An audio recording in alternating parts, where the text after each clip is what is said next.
I want to take today's video to talk about something that I've had in my mind over the last few weeks. So, after I made the Primal video, right, there were a ton of comments answering more or less a rhetorical question I proposed in the video, asking why specifically do Spear and Fang keep on living. And the answer is simple, right? I mean, they do it based on pure instinct and survival. I'm fine with that answer. Lots of people said it, so I would need a good argument to suggest otherwise, but I really try to connect Primal as much as possible to our own lives. Even other works that I indulge in that aren't just for pure entertainment, I hope to find something that inspires me or lets me see a different perspective of someone. And that's sort of where the YouTube channel did stem off from. I wanted to verbalize my thoughts, even though I'm not really good at that. But going back to what I was saying before, I took Primal to heart because I felt that it was really trying to moralize something. I couldn't quite grasp what, but it felt like something you know, and I think the Primal theory really opened my eyes to how insane it could really get to. Not to say it won't or hasn't, but to sort of branch off from Primal specifically and talk more openly now, I asked the question, why do we keep on living?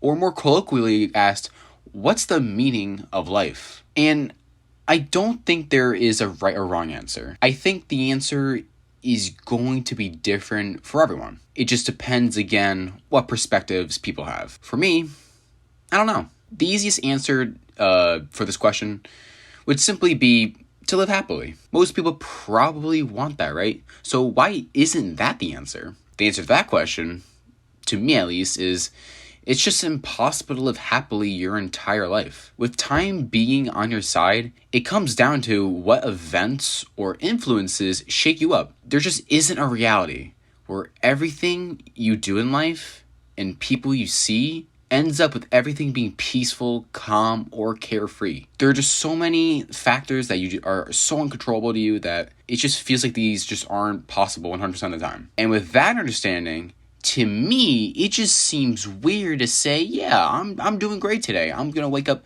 every day from my bed thinking the same way and thinking today's going to be a great day. It just doesn't make sense to me. And the reason I brought up Primal is mainly for an analogy, but to also suggest that there has been a change to society to make us be more happy, or at least encourage there to be more happiness. To keep it more recent, there's lots of things. There's therapy, drugs, lotteries, gambling, dating, and so much stuff that all incentivizes you to spend time to be happy. But centuries ago, most of this did not exist. You choose to live for your own reasons. A company's business, for instance, didn't choose how you spent your time. But even ignoring that, there's other people in our lives that are also going through their own life, and those two parallels will, of course, not always be a smooth sailing.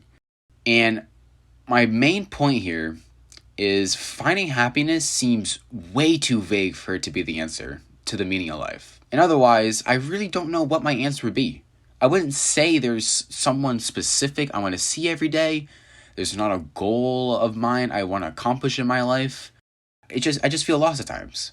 I know this video is pretty long at this point, so I'm going to try to wrap it up here, but I just want to ask if there's something that changed your guys' mind about life in general. What was it? Like, was it a book? Was it a movie? Was it a documentary? Whatever. A great quote from Stephen Hawking that I really relate to here reads, "Look up at the stars and not down at your feet.